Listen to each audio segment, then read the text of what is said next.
I'll give you some possibilities. How's that? I'll start behind the plate, behind catcher. Let's go with we got two young men there. They're both new. It's going to be Brian Davis, a junior college transfer from Gordon College.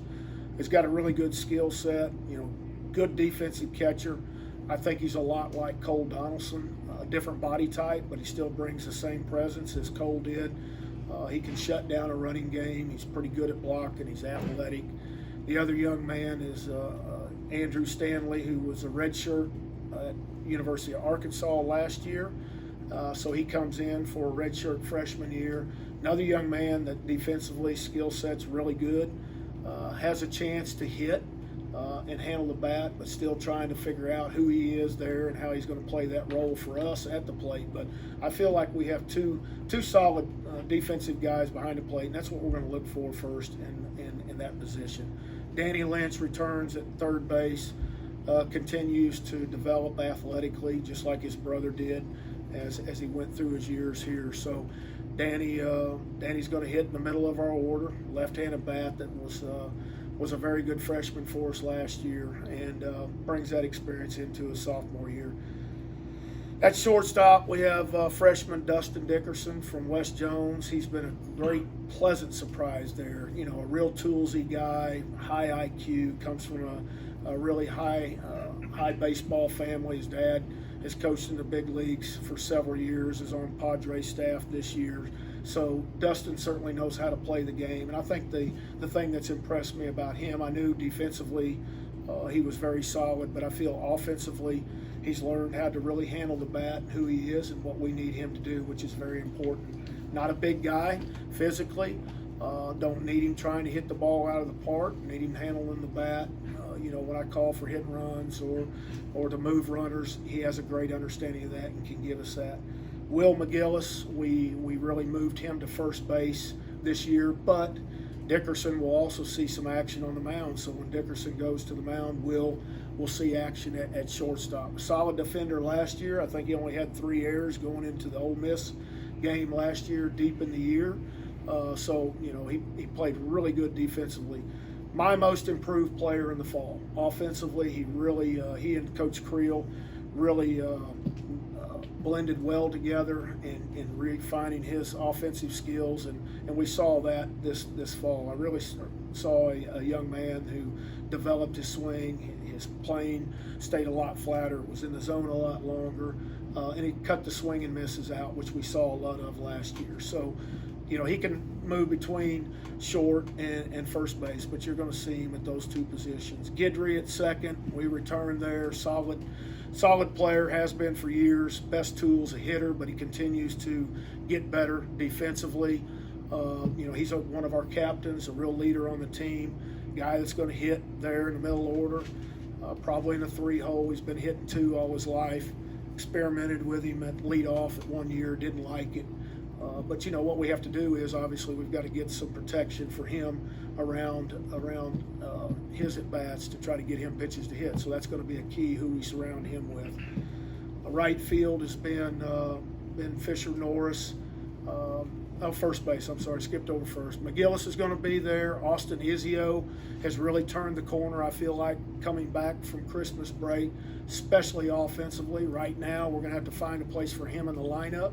And we've been experimenting with him in left field as well. All fall he played at first base.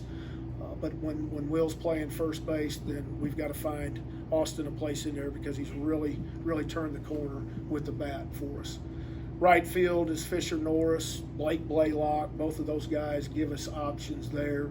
Center field is very open. I still haven't got a center fielder that I can tell you.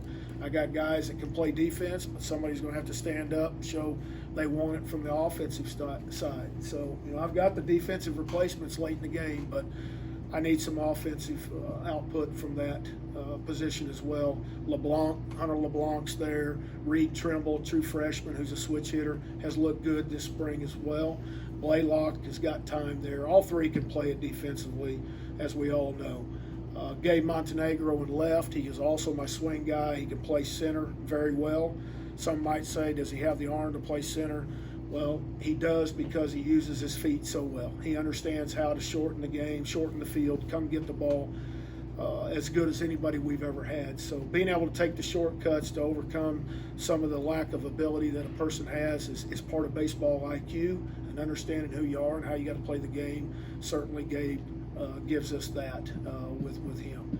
Charlie Fisher has got as much power as we've ever had here. He's been challenged to take the safety off and swing it. I need him swinging. I don't need him taking pitches. So, he's a guy that we certainly don't need to walk because, he's not the fastest guy in the world. I need him banging it off the wall and over the wall, which he's capable of. But the only way you can do that is you got to swing the bat. So that's been the encouraging words to him, is to get up there and get ready to hit. But he has a chance to really, really help us in the lineup. We don't have a lot of depth. I think we've got 15 position players, in all honesty. There's not a lot there. So we have to remain healthy. We've got to have some guys step up offensively. Like I said, some keys. We're going to have to cut the strikeouts out. We're going to have to really be competitive and understand how to embrace on-base percentage and be able to move people into scoring position and get it done. Coach, you fought hard for this field. What positives are you seeing already? Well, I'll tell you what, it's like you and I moving into a new house. There's just a new excitement about it. It's the same stands, it's the same fan base, but the actual surface that we have out there is second to none, and our guys, they absolutely love it. I'll tell you, last night I was here. I sat up in the suites watching 4 of our guys hit down there. I've never seen that before.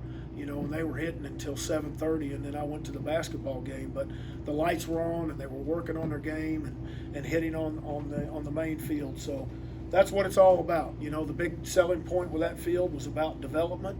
Part of that development is guys being able to come out and utilize it on their own without us under the time restraints that we have. You're only going to get as good as you can with that. You've got to put in the extra work, and it was good to see those guys out there last night.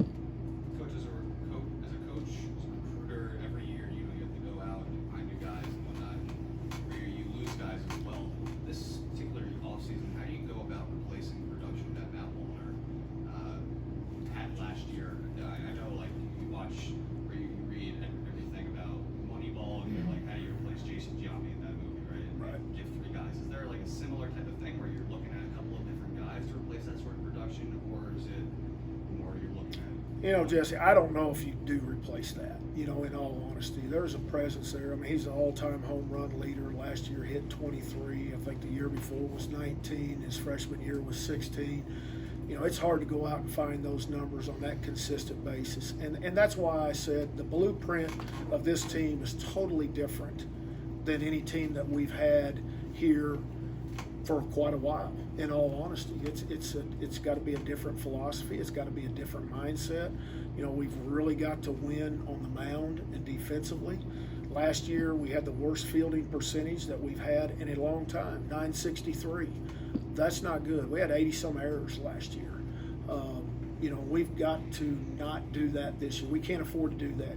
The only way we got away with that last year is because we had pop in the lineup and we could overcome that.